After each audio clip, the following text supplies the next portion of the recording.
Class 12 physics NCERT line by line explanation को लेकर हम लोग फिर आपके सामने आए हैं। हम लोग कर रहे थे electric charge in field chapter. आज हमारा टॉपिक है इलेक्ट्रिक चार्ज। तो इलेक्ट्रिक चार्ज कैसे डिस्कवर हुआ उसके बारे में एनसीईआरटी ने एक यहाँ पर डिस्क्रिप्शन दिया है कि historically the credit of discovery of the fact that amber एक तरह का सब्सटेंस होता है रब्ड विथ वुल और सिल्क। जब उस एम्बर को रब किया गया, घिसा गया, किसके साथ? वुल या सिल्क के साथ, attracts light objects goes to Thales of Miletus Greece। इसका जो क्रेडिट है वो थेल्स ऑफ मिलेटस ग्रीस को जाता है, जो कि अराउंड 600 बिफोर क्राइस्ट मतलब बीसी में इसका खोज हुआ। जब पता चला कि एम्बर नाम का एक सब्सटेंस है, उसको जब वुल के कपड़ा या सिल्क का कपड़ा के साथ रब किया गया तो लाइट ऑब्जेक्ट्स है कि लाइट ऑब्जेक्ट्स क्यों लिखा गया, एनसीईआरटी ने लाइट ऑब्जेक्ट्स क्यों लिखा। आप लोग कमेंट में जरूर बताएं कि यहां पर सिर्फ ऑब्जेक्ट भी एनसीईआरटी लिख सकता था, बट एनसीईआरटी के बुक टेक्स्ट में क्यों लिखा हुआ है लाइट ऑब्जेक्ट्स। हम लोग कमेंट में जरूर बताएं, हम लोग इसको एक्सप्लेन करेंगे आगे कि लाइट ऑब्जेक्ट्स क्यों कहा गया। The name electricity is coined from the Greek word electron. मतलब ये जो वर्ड इलेक्ट्रिसिटी आया है वो कहां से आया? एक ग्रीक वर्ड से आया जिसका नाम है, जिसको हम लोग कहते हैं इलेक्ट्रॉन। ठीक है, इससे ये वर्ड आया इलेक्ट्रॉन। इलेक्ट्रॉन का मतलब क्या होता है? एम्बर। अब ये एम्बर क्यों आया? क्योंकि जैसे कि ग्रीस में 600 बीसी में क्या हुआ था, एम्बर को रब किया गया था, किसके साथ? सिल्क के साथ और वुल के साथ। वो लाइट ऑब्जेक्ट्स को अट्रैक्ट कर रहा था, तो एम्बर को ही ग्रीस में इलेक्ट्रॉन कहा जाता है। इसी से वर्ड आया इलेक्ट्रिसिटी। क्लियर? इसी से वर्ड क्या कॉइन्ड हुआ? इलेक्ट्रिसिटी वर्ड कॉइन्ड हुआ। Clear? Many such pairs of materials were known which on rubbing would attract light objects like straw, teeth balls and bits of papers। आप सबसे request है कि आप लोग भी इस तरह के छोटे एक्सपेरिमेंट्स जहां स्टैटिक चार्ज के बारे में आपको पता कर सकते हैं, जहां पर आप पीथ बॉल या स्ट्रॉ या छोटे छोटे पेपर के टुकड़ों को अट्रैक्ट कर सकते हैं जब आप दो ऑब्जेक्ट्स को रब करेंगे। उसके बाद फिर यहां पर लिया गया लाइट ऑब्जेक्ट्स। क्यों लाइट ऑब्जेक्ट्स लिखा जा रहा है, इस पर हम लोग डिस्कस करते हैं। देखिए, जब आप छोटे छोटे पेपर के बीट्स है, ठीक है, और मान लीजिए आपके पास एक प्लास्टिक का स्ट्रॉ है जिसको आपने वूल के साथ या सिल्क के कपड़ा के साथ रब किया, तो इसमें चार्ज आया होगा और वो चार्ज क्या कर रहा है, मान लेते हैं, जस्ट इस पे इमेजिन करते हैं कि इसमें पॉजिटिव चार्ज अगर आया है तो वो इस पेपर बीट्स को अट्रैक्ट कर रहा है अपनी तरफ। लेकिन एक फोर्स और काम करता है जो कि होता है इनका वेट, है ना, इनका वेट। अगर ये हेवी पार्टिकल्स रहा, मतलब इसका वेट अगर इतना ज्यादा है कि ये जो चार्ज प्लास्टिक रॉड है या ग्लास का रॉड है वो उतना अट्रैक्टिव फोर्स नहीं लगा पाए कि इन पेपर बिट्स को अट्रैक्ट कर पाए, तो फिर ये अट्रैक्शन शो नहीं होगा। इसीलिए यहां पर लाइट ऑब्जेक्ट्स लिखा गया है। ऐसे ऑब्जेक्ट्स को लेना है जिसका वेट कम हो, ताकि ये जो अट्रैक्टिव फोर्स है ये फंक्शनल होता हुआ दिखे। चलिए आगे बढ़ते हैं। It was observe that if two glass rods rubbed with wool और silk cloth are brought close to each other they repel each other. मतलब अगर आपके पास दो ग्लास के रॉड्स हैं, ठीक है, आपके पास दो ग्लास के रॉड हैं और दोनों ग्लास के रॉड को अगर आपने सिल्क के कपड़ा से रब किया और इन दोनों ग्लास रॉड को अगर आप नजदीक लाते हैं तो यहां रिपल्शन हो रहा है। रिपल्शन का मतलब क्या होता है कि दोनों एक दूसरा को दूर भगा रहा है। जैसे ये भी मान लीजिए ग्लास का रॉड है, ये भी अगर एक ग्लास का रॉड है, दोनों को सामने ला रहे हैं तो रिपल्शन हो रहा है। क्यों रिपल्शन हो रहा है? क्योंकि इनको जो हम रब किए थे किसके साथ? सिल्क के कपड़ा से, तो इस ग्लास रॉड पर पॉजिटिव चार्ज आया था और इस ग्लास रॉड पर भी पॉजिटिव चार्ज आया था। और अगर सिमिलर नेचर ऑफ चार्जेस आता है तो वहां पर रिपल्शन होता है। ठीक है। The two strands of wool or two pieces of silk cloth with which the rods were rubbed also repel each other। मतलब ये जो सिल्क का कपड़ा था जिससे आपने इसको रब किया, अगर दो सिल्क का कपड़ा है और इन दोनों सिल्क का कपड़ा पर नेगेटिव चार्ज आया था और अगर इन दोनों सिल्क के कपड़े को भी हम लोग नजदीक लाएंगे तो यहां भी रिपल्शन होगा, रिपेल हो रहा है। However, the glass rod and the wool attract each other। लेकिन अगर ये ग्लास रॉड जिसको हम लोगों ने सिल्क के कपड़ा से रब किया और जो सिल्क का कपड़ा है उसको सामने लाएंगे तो क्या ऑब्जर्व हुआ कि वहां पर अट्रैक्शन हो रहा है। वहां पर क्या हो रहा है? अट्रैक्शन हो रहा है। तो इससे पता चला कि जो चार्ज होता है ना उसका दो तरह का अलग अलग शायद नेचर है। On the other hand the plastic rod attracts the glass rod. अब अगर एक प्लास्टिक रॉड है जिसको कैट के फर से रब किया गया, यहां लिख रहा है similarly two plastic rods rubbed with cat's fur repelled each other, है ना। दो प्लास्टिक रॉड है जिसको अगर हम लोग जैसे यहां पे देखिए, एक ग्लास का रॉड है, इस सिल्क का कपड़ा से उसको रब किया गया, दूसरा भी ग्लास का रॉड है, दोनों को सामने लाएंगे तो यहां पर क्या होगा, यहां पर होगा रिपल्शन। यहां पर क्या होगा, यहां पर होगा रिपल्शन, राइट। यहां रिपल्शन होगा। क्यों रिपल्शन हो रहा है, क्योंकि दोनों पर शायद सिमिलर तरह का चार्जेस आ रहा है। लेकिन अगर दो प्लास्टिक का रॉड ले रहे हैं, यहां भी वही हो रहा है, यहां भी क्या होगा, रिपल्शन हो रहा है। लेकिन अगर एक प्लास्टिक का रॉड है और दूसरा ग्लास का रॉड है तो यहां पर क्या हो रहा है, यहां पर अट्रैक्शन हो रहा है। ये सब एक्सपेरिमेंट्स परफॉर्म किया गया और फाइनली इन एक्सपेरिमेंट्स का जो रिजल्ट दिखा उससे क्या आउटपुट निकला, इसको समझना है, ठीक है।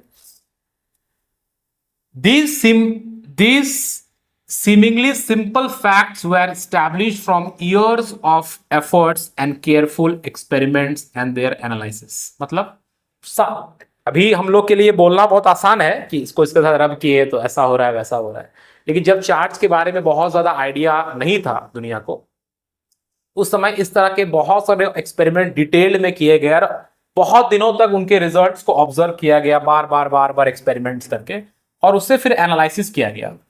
तो क्या कंक्लूजन निकला, it was concluded after many careful studies by different scientist, अलग अलग साइंटिस्ट ने इसको ऑब्जर्व किया, that there were only two kinds of an entry which is called the electric charge। मतलब जब दो चीजों को रब किया जा रहा है तो यहां पर जिस चीज का फैक्टर काम कर रहा है, जिसके कारण कोई दो चीज रिपल्शन कर रहा है, कोई दो चीज अट्रैक्शन कर रहा है, उसके पीछे का जो कारण है उसका नाम है electric charge. We say that the bodies like glass और plastic rods, silk, fur and pith balls are electrified.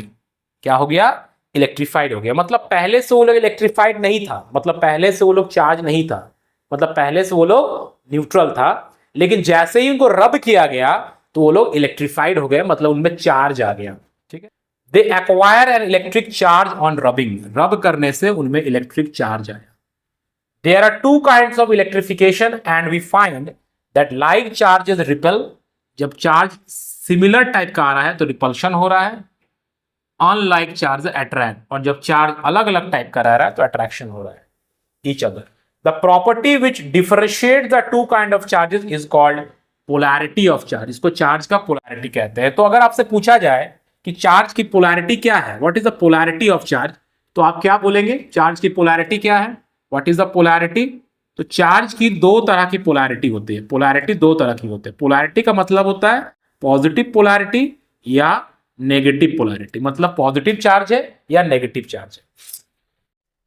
When a glass rod is rubbed with silk, the rod acquires one kind of charge and the silk acquires the second kind of charge। ऐसा क्यों हुआ, ऐसा इसलिए हुआ क्योंकि जब glass के rod को हम सिल्क के कपड़ा के सामने ला रहे थे तो अट्रैक्शन हो रहा था, तो अट्रैक्शन हो रहा था इसका मतलब दोनों में अलग अलग पोलैरिटी आया, मतलब एक में अगर एक काइंड ऑफ चार्ज आया, दूसरा में दूसरा काइंड ऑफ चार्ज आया, तभी क्या हो रहा है, अट्रैक्शन हो रहा है, ठीक है।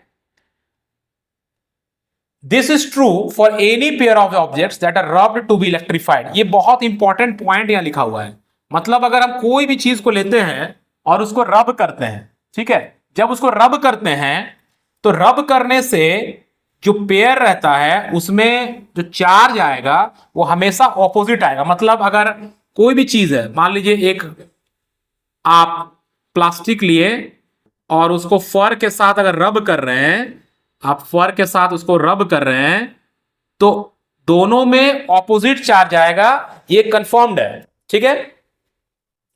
Now if the electrified glass rod is brought in contact with silk with which it was rubbed, they no longer attract each other। अब बड़ा इंटरेस्टिंग बात है कि जब हम लोग इस ग्लास के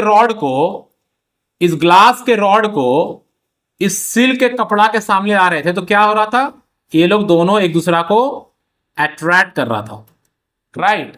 लेकिन अगर इस ग्लास के रॉड को हम लोग इस सिल्क का कपड़ा से कांटेक्ट में ला दें तो फिर ये लोग अट्रैक्शन नहीं कर पाएगा। आप लोग कमेंट में बताएं कि ऐसा क्यों होगा कि जब एक सिल्क का कपड़ा और ग्लास का रॉड दोनों को थोड़ा दूर रख रहे हैं तो अट्रैक्शन शो कर रहा है, लेकिन जब दोनों कांटेक्ट में आ जा रहा है फिजिकली तो फिर अट्रैक्शन क्यों नहीं हो रहा है। ठीक है, चलिए आगे बढ़ते हैं, कमेंट में जरूर बताएं। Now if the electrified glass rod is brought in contact with silk with which it was rubbed, they no longer attract each other. फिर वहां पर कोई अट्रैक्शन शो नहीं हो रहा है।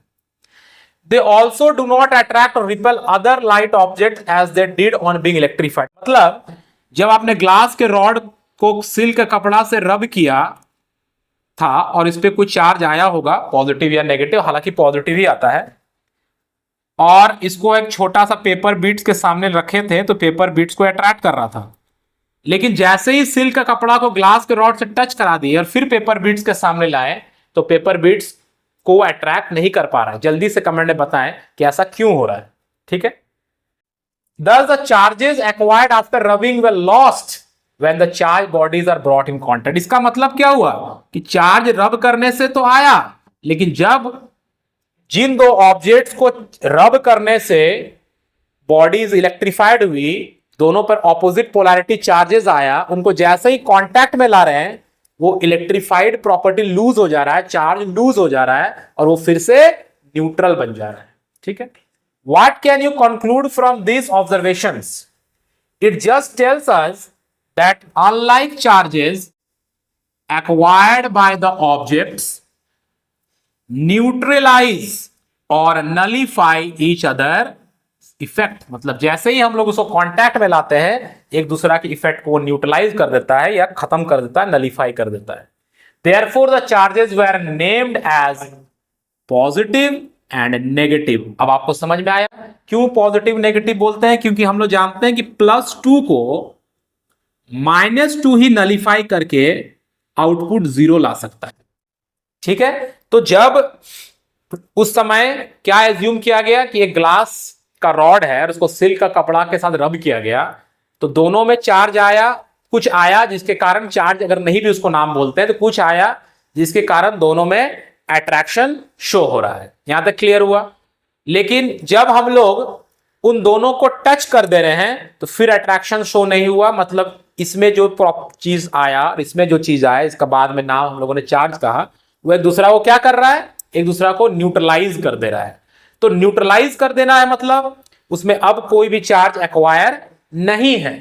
तो इसका मतलब कि दोनों में जो चार्ज आ रहा है वो सेम अमाउंट में आ रहा है, क्योंकि जैसा कि मैंने आपको बताया कि +2 को खत्म करना है तो -2 खत्म कर सकता है, -3 नहीं। मैग्नीट्यूड सेम होना चाहिए बट साइन ऑपोजिट होना चाहिए, इसीलिए नाम दिया गया पॉजिटिव और नेगेटिव। और ये सब ऑब्जर्वेशंस किया गया एक्सपेरिमेंट परफॉर्म करके कि जैसे प्लास्टिक का रॉड है, ग्लास का रॉड है, अट्रैक्शन हो रहा है।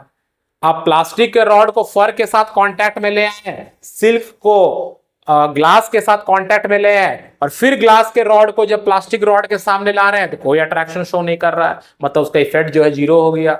इसका मतलब सिल्क ने ग्लास में जो इफेक्ट था उसको न्यूट्रलाइज कर दिया। इसका मतलब चार्जेस 2 तरह का होता है, एक पॉजिटिव और नेगेटिव, क्योंकि पॉजिटिव को एक नेगेटिव ही कैंसिल कर सकता है, मैथमेटिकली हम लोग ये जानते हैं। और इसको नाम किन्होंने दिया? इसको नाम दिया अमेरिकन साइंटिस्ट बेंजामिन फ्रैंकलिन ने। चार्ज के बारे में बताया कि एक पॉजिटिव चार्ज होता है, एक नेगेटिव चार्ज होता है। By convention the charge on glass rod और cat's fur is called positive. ये कन्वेंशन है, माना गया कि ग्लास के रॉड पर जो चार्ज आया या प्लास्टिक रॉड को जब फर से रब किया तो फर पर जो चार्ज आया वो उसको पॉजिटिव माना गया, और प्लास्टिक रॉड और सिल्क पर जो चार्ज आया कपड़ा पर उसे नेगेटिव माना गया। ठीक है, ये कन्वेंशन है by the way. If an object possesses an electric charge it is said to be electrified और चार्ज। जब उस पर चार्ज होता है तो उसको हम इलेक्ट्रीफाइड और चार्ज बोलते हैं। अगर चार्ज नहीं होता है तो फिर हम लोग उसको इलेक्ट्रिकली न्यूट्रल बोलते हैं। क्या बोलते हैं? Electrically neutral. अब किसी ऑब्जेक्ट में चार्ज है या चार्ज नहीं है ये हम लोग पता कैसे करेंगे? तो इसको पता करने के लिए जो चीज है उसका नाम है इलेक्ट्रोस्कोप। ठीक है, इसको हम लोग एक इलेक्ट्रोस्कोप कहते हैं। ये इलेक्ट्रोस्कोप क्या करता है?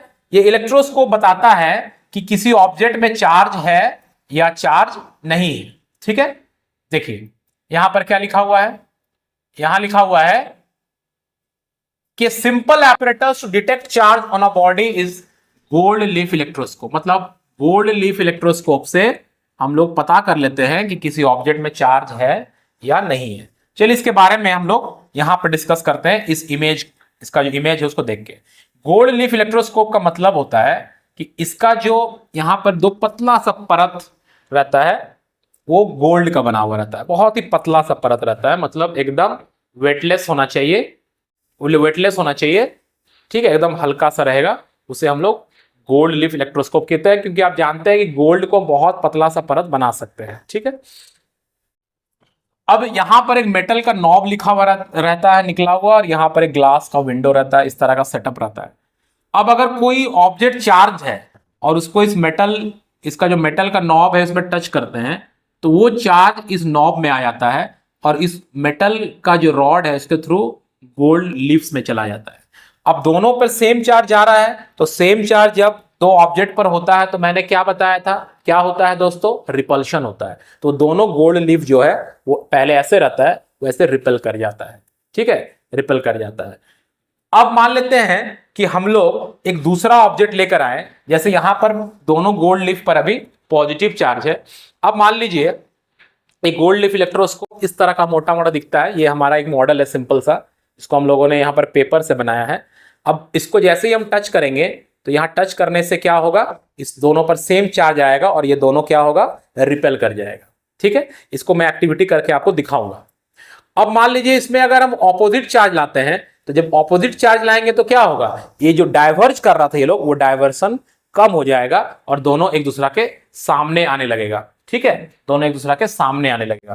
तो इससे पता चलेगा कि प्रीवियसली हम लोग पॉजिटिव चार्ज से इसको टच किए थे, अब उसका ऑपोजिट नेचर वाला चार्ज आया, इसलिए गोल्ड लीफ जो नजदीक आ रहा है। लेकिन अगर हम एक और पॉजिटिव चार्ज ही ले आए और इसको टच करेंगे तो ये गोल्ड लीफ और ज्यादा डाइवर्ज कर जाएगा, जिससे हम लोग ऑब्जेक्ट्स पर किस तरह का चार्ज है वो पता कर लेंगे। तो इस तरह से गोल्ड लीफ इलेक्ट्रोस्कोप की मदद से हम लोग किसी ऑब्जेक्ट पर चार्ज को पता कर लेते हैं। ठीक है, अब सवाल ये आता है कि कोई ऑब्जेक्ट चार्ज एक्वायर कैसे करता है, इसको समझते हैं। Try to understand why material bodies acquire charge. You know that all matter is made up of atom. सारा जो मैटर होता है वो एटम का बना हुआ रहता है या मॉलिक्यूल्स का बना हुआ रहता है। Although normally the materials are electrically neutral, they do contain charges, but their charges are exactly balanced. ठीक है, जैसे हम लोग जानते हैं कि क्या होता है कि एक एटम में क्या होता है, एक सेंट्रल में न्यूक्लियस होता है और उसके चारों तरफ इलेक्ट्रॉन्स जो है वो घूमता है, राइट। अब हम लोग ये भी जानते हैं कि एटम पहले से न्यूट्रल है, क्योंकि इसमें जितना प्रोटॉन्स है अंदर में मौजूद, उतने ही नंबर ऑफ इलेक्ट्रॉन्स भी क्या होता है, ऑर्बिट्स में रिवॉल्व करता है। इसीलिए जितना इसमें पॉजिटिव चार्ज है उतना ही नेगेटिव चार्ज है, इसीलिए एटम पहले से न्यूट्रल रहता है। ठीक है, forces that hold the molecules together, forces that hold atoms together in the solid, the adhesive force of glue, forces associated with surface tension, all are basically electrical in nature, arising from the forces between the charged particles. बहुत ही important point है दोस्तों, इसको आप mark करके रखिए। मतलब जब आप एक इंसान से दो इंसान हाथ मिलाते हैं उस समय भी जो फोर्स काम करता है वो इलेक्ट्रिक चार्जेस के कारण काम करता है। सरफेस टेंशन का जो फोर्स है, या यहाँ जितना भी फोर्सेस लिखे हुए हैं, एडहेसिव फोर्स है, या सॉलिड्स को जो बांध के रखता है मॉलिक्यूल्स में या सब्सटेंस में, ये सब इलेक्ट्रिक चार्जेस के कारण होता है। ठीक है, इवन फ्रिक्शन भी इलेक्ट्रिक चार्जेस के कारण ही लगने वाला फोर्स है। ठीक है, thus the electric force is all pervasive and it encompasses almost each and every field associated with our life.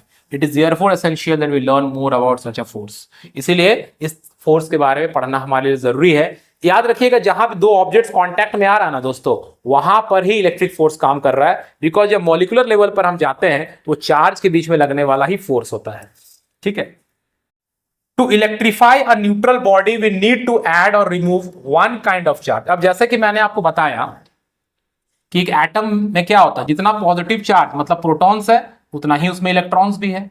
अब इसको अगर हमको चार्ज करना है, इसमें चार्ज लाना है, इलेक्ट्रॉन्स पर हम लोग जानते हैं कि नेगेटिव चार्ज होता है और प्रोटॉन्स पर पॉजिटिव चार्ज होता है। अब इस एटम को अगर चार्ज करना है, मतलब ऑन द होल उस सब्सटेंस को, इस मटेरियल को चार्ज करना है, तो इस बैलेंस को डिस्टर्ब करना पड़ेगा। जैसे फॉर एग्जांपल मान लीजिए इसमें 12 प्रोटॉन है, मतलब 12 प्लस है तो 12 माइनस भी है, तो ऑन द होल ये न्यूट्रल है। अब इस बैलेंस को अगर हम गड़बड़ाते हैं, मतलब बैलेंस को डिस्टर्ब करते हैं, जैसे 12 में से एक इलेक्ट्रॉन अगर हम बाहर निकाल दें 11 हो जाएगा, या इलेक्ट्रॉन इसमें ऐड कर दे 13 हो जाएगा। अब सवाल आप कमेंट में ये भी बताएं कि जब भी हम लोग बात करते हैं ऑब्जेक्ट को चार्ज करने का, तो हम लोग इलेक्ट्रॉन्स के ट्रांसफर का बात करते हैं कि इलेक्ट्रॉन्स ऐड या रिमूव करना होगा, हम लोग प्रोटॉन्स ऐड और रिमूव का बात क्यों नहीं करते हैं? कमेंट में जरूर बताएं, बहुत ही इंपॉर्टेंट कॉन्सेप्ट है। हम लोग इसको फर्दर आगे बताएंगे आप लोगों को, क्यों प्रोटॉन्स के बारे में डिस्कस नहीं करते हैं, इलेक्ट्रॉन्स के बारे में करते हैं। तो इसका मतलब किसी भी चीज को अगर चार्ज करना है तो हम लोग को क्या करना पड़ेगा? ऐड, यहां पर तो लिख रहा है ऐड और remove one kind of charge, लेकिन क्या हम लोग प्रोटॉन को ऐड या रिमूव कर सकते हैं? ये एक इंटरेस्टिंग क्वेश्चन होगा जिसका आंसर आप लोग कमेंट में जरूर बताइएगा। When we say that a body is charged, we always refer to this excess charge or deficit of charge. In solids, some of the electrons being less tightly bound in the atom are charges which are transferred from one body to the other.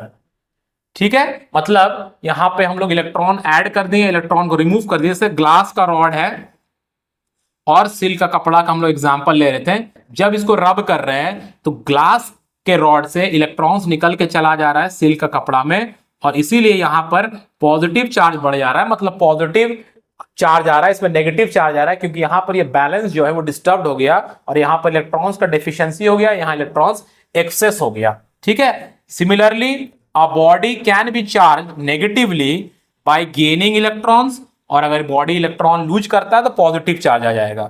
So when we rub a glass rod with silk, some of the electrons from the rod are transferred to the silk cloth. Thus the rod gets positively charged and the silk gets negatively charged. Now new charge is created in the process of rubbing.